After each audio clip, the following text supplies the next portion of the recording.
जय हिंद। तो आप लोग कैसे हैं? आई होप आप लोग बहुत अच्छे होंगे। तो हम लोग पिछले वीडियो में प्रॉपर नाउन, उसके बाद कॉमन नाउन पढ़ लिए थे। तो आज टाइप्स ऑफ नाउन का तीसरा वीडियो है, जिसमें हम लोग कॉलेक्टिव नाउन पढ़ने वाले हैं। जी हाँ, क्या पढ़ने वाले हैं? Collective noun. तो आप लोग जिस तरीके से ये नाउन पढ़ते आ रहे हैं, इसी तरीके से देखते रहिए और सीखते रहिए। Then don't waste the time, look at the board and try to understand. I make sure if you watch this video fully, you will be the master of collective noun. Then follow me and let's start. देखिए, collective noun को हिंदी में कहते हैं समूहवाचक संज्ञा। क्या कहते हैं? समूहवाचक संज्ञा। यानी कोई भी चीज जो एक जैसा होगा और एक साथ रहेगा, एक जैसा रहेगा और एक साथ रहेगा, उसको कहते हैं समूहवाचक संज्ञा। क्या कहते हैं? समूहवाचक संज्ञा कहते हैं। जैसे क्या हो सकता है? तो देखिए, बहुत सारे जानवरों को हम लोग कभी ना कभी एक ग्रुप में दौड़ते हुए या एक चलते हुए देखते हैं। उसी तरीके से बहुत सा जगह पे आदमी भी होते हैं जो क्या करते हैं, एक साथ कहीं ना कहीं जाते रहते हैं या एक जगह पे भीड़ इकट्ठा हो जाती है। उसी तरीके से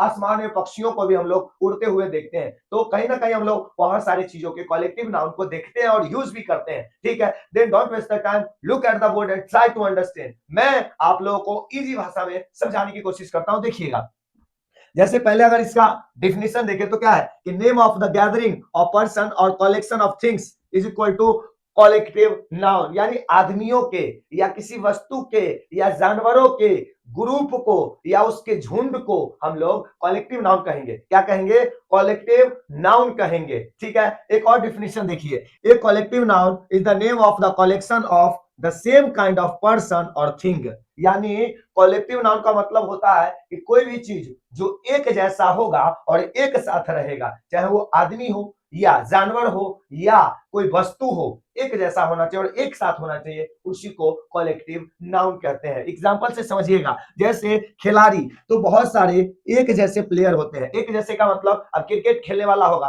तो सब क्रिकेट ही खेलने वाला होगा, तो एक साथ रहेगा तो उसको कहेंगे क्रिकेट टीम, टीम बोल देंगे। उसी तरीके से फुटबॉल खेलने वाले बहुत सारे एक जगह रहेंगे तो फुटबॉल, फुटबॉलर का फुटबॉल टीम हो जाएगा। उसी तरीके से हॉकी खेलने वाले का एक अलग होगा तो वो हॉकी टीम हो जाएंगे। ठीक है, तो एक जैसा होना चाहिए। दूसरा दूसरा क्राउड, यानी कि भीड़। मेला उला देखने जाता है तो एकदम भीड़ रहता है कि नहीं रहता है? तो क्राउड। उसी तरीके से स्टूडेंट, स्टूडेंट जो क्लास में पढ़ने जाते हैं, विद्यार्थी, तो वो क्लास, ये क्लास भी क्या हो जाएगा? ये कॉलेक्टिव नाउन। क्राउड भी कॉलेक्टिव नाउन, टीम भी कॉलेक्टिव नाउन। अब फैमिली में लोग रहते हैं, है ना, तो ये भी क्या हो जाएगा? Family, collective noun. कमिटी, अब जैसे दुर्गा पूजा कमेटी, सरस्वती पूजा कमेटी, विश्वकर्मा, नहीं विश्वकर्मा पूजा कमेटी नहीं होता है, तो जो भी पूजा कमेटी होता है या कोई काम करने के जो कमेटी होते हैं, वो कमेटी भी क्या हो गया? वो कमेटी भी कॉलेक्टिव नाउन हो गया। इसके अलावा ऑडियंस, जैसे कोई आदमी कहीं कोई प्रोग्राम करने जाते हैं तो वहां पे बहुत सारे लोग इकट्ठा हो जाते हैं, तो जो लोगों के झुंड होते हैं उसको ऑडियंस कहा जाता है। क्या कहा जाता है? ऑडियंस कहा जाता है।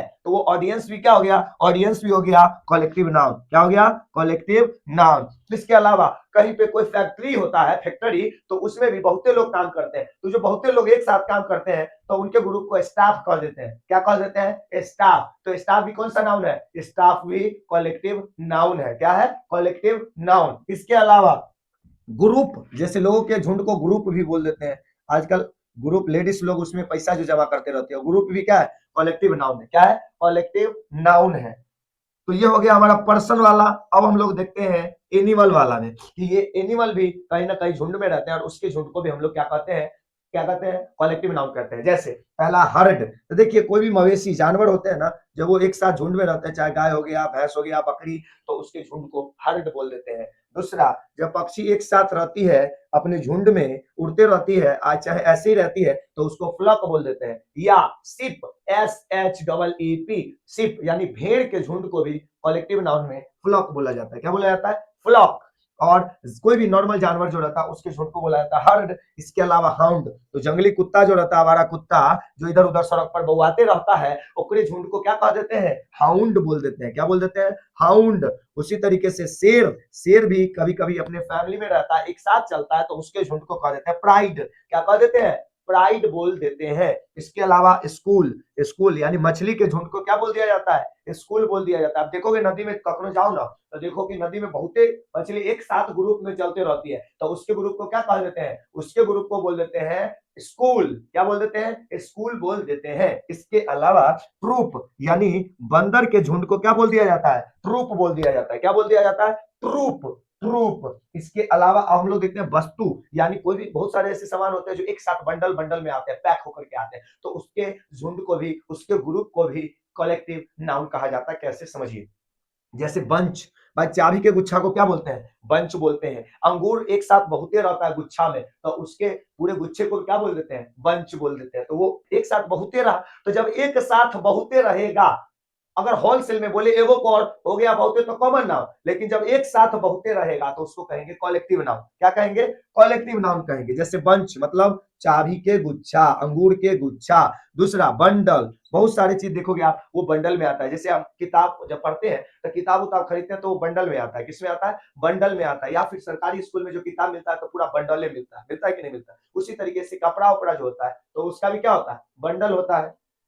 या बोझा, बोझा समझते हैं? बोझा यानी जैसे गांव घर में, अगर आप गांव के हैं तो आप देखबे किए होंगे कि गांव घर के आदमी जब जाते हैं ना चौर, यानी कि खेत, तो वहां क्या करते हैं? कोई चीज का बोझा बांध के लाते हैं, माथा पे उठा के लाते हैं कि नहीं लाते हैं? तो वो भी क्या हो गया? कलेक्टिव नाउन हो गया। क्या हो गया? कलेक्टिव नाउन हो गया। ठीक है। इसके अलावा सेट, ये सेट ऑफ क्वेश्चंस, यानी क्वेश्चनों के बहुत सारा क्वेश्चन जब एक साथ रहता है तो उसको कहते हैं सेट। एक सेट आज बना लेते हैं, एक सेट कल बना लेंगे, एक सेट परसों बना लेंगे। उसी तरीके से कपड़ा भी होता है। एक सेट आज इस मतलब इस त्योहार में पहन लेते हैं, एगो उ त्योहार में, एगो छठ में पहन लेंगे, एगो दुर्गा पूजा में पहन लेंगे, एगो होली में पहन लेंगे। एक एक सेट, तो वो सेट भी क्या हो गया? कलेक्टिव नाउन हो गया। क्या हो गया? कलेक्टिव नाउन हो गया। इसके अलावा पाइल, पाइल मतलब होता है ढेर। पाइल मतलब क्या होता है? ढेर, अनाजों के ढेर देखे हैं, इतना बड़ा बड़ा सा रहता है। या गट्ठर, पाइल मतलब गट्ठर भी होता है। गट्ठर बोले तो वही मोटा मोटा, तो मोटा भी क्या हो गया? Collective noun. जैसे बहुत सारे कपड़े को एक साथ रख के उसको बांध देते हैं तो वो गट्ठर बन गया, पाइल बन गया, तो वो भी क्या हो गया? कलेक्टिव नाउन हो गया। क्या हो गया?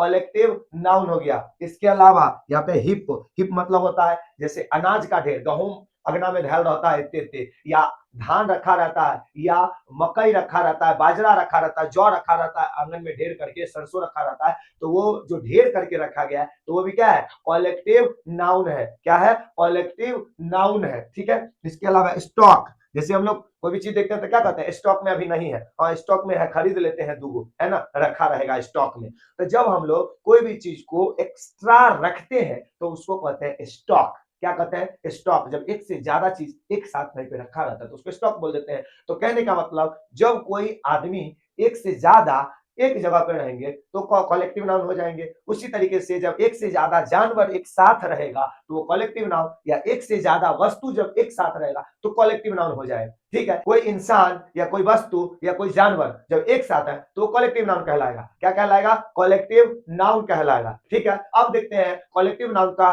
Golden rule. बोर्ड पे देखिए, समझाता तो मैं हूं ना, देखिए। Some golden rule of collective noun. Collective noun का गोल्डन रूल में पहला रूल है कि ए एंड द, यानी use a and the with collective noun. यानी अगर कलेक्टिव नाउन सिंगुलर है, याद करो कॉमन नाउन में क्या बताए थे? ए भाई सेंटेंस बनाना है तो बनाओ, लेकिन अगर हम अकेले आएंगे तो हमरा अकेले भूत से बड़ी डर लगता है। तो कलेक्टिव नाउन को भी वही कहना है कि देख, अगर वो नहीं जाएगा अकेले तो हम नहीं जाएंगे अकेले, अब मेरे साथ भी किसी न किसी को भेजो वरना हम भी नहीं जाएंगे। तो कलेक्टिव नाउन के साथ भी ए एंड द कहता है कि तू नहीं जाएगा अकेले, कोनो बात नहीं, हम चलते हैं तोरा संगे, टेंशन का लेता है, हम चल रहे हैं तुम्हारे संगे। तो ये इसीलिए कलेक्टिव नाउन के साथ भी ए एंड द का यूज होता है। कब? जब वो सिंगुलर होता है तब। जब वो सिंगुलर होता है तब उसके साथ क्या आता है? ए एंड द आता है। जैसे देखिए, a team of football players is there, यानी फुटबॉल प्लेयर का एक टीम वहां है, तो यहाँ पे ए लगा। टीम, ये टीम क्या है? कलेक्टिव नाउन है, तो उसके पहले ए लगा। यहाँ पर आर्मी, आर्मी क्या है? कलेक्टिव नाउन है, तो उससे पहले यहाँ पे क्या लगा? एन लगा। दो भी लगेगा। क्या लगेगा? दो भी लगेगा। जैसे the team of the players is here, यानी the team of players is here, यानी खिलाड़ियों के समूह यहाँ है। तो दो लगने से क्या होता है कि कोई भी चीज खास बन जाता है। क्या बन जाता है? खास बन जाता है। ठीक है। दूसरा रूल देखिएगा कि मेक सिंगुलर तो प्लूरल फॉर्म्स, यानी इसका सिंगुलर से प्लूरल भी बन जाएगा। जो काम कॉमन करेगा वही कलेक्टिव भी करेगा, क्योंकि दोनों का नाम सीसी से है। तो कहा नहीं जाता है कि अगर एक साथ रहता है तो उकर नकल वो कर लेता है, तो कलेक्टिव कहेगा कि, कॉमन कहेगा कि हम ऐसे ऐसे करेंगे, तो कलेक्टिव कहेगा कि हम करेंगे। यानी वो कहेगा हम पानी नहीं पियेंगे तो यो कहेगा हम पानी नहीं पियेंगे, वो कहेगा हम खाना नहीं खाएंगे तो यो कहेगा हम खाना नहीं खाएंगे। रे भाई बकलेलवा, ये नहीं, जो वो नहीं करेगा वो ई नहीं करेगा, जो वो करेगा वो ई भी करेगा। गजब बात है इसका, है ना।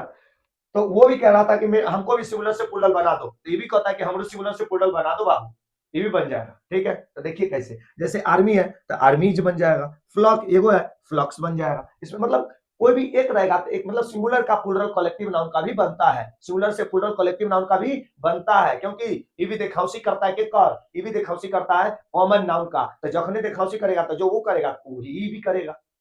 समझ गया कि नहीं समझ गया? तो सिंगुलर से प्लूरल भी किसका भी बनता है, कलेक्टिव नाउन का भी सिंगुलर से प्लूरल बनता है, इसका कलेक्टिव नाउन का भी सिंगुलर से प्लूरल बनता है। अब तीसरा है कि काउंट कर सकते हैं, तो भाई देखिए सिंपल बात है, जिसमें ए एंड दो लगा सकते हैं, या जिसका एक से अधिक बना सकते हैं तो उसको भी, उसको क्या कर सकते हैं, गिन नहीं सकते हैं, बिल्कुल गिन सकते हैं। तो जैसे देखिए ए आर्मी मतलब एक आर्मी, दो आर्मी, तीन आर्मी, चार आर्मी, एगो टीम, दूगो टीम, तीन गो टीम, चार गो टीम, गिन सकते हैं कि नहीं? एगो गुच्छा, दूगो गुच्छा, तीन गो गुच्छा, एगो ढेर, दूगो ढेर, तीन गो ढेर, गिन सकते हैं ना?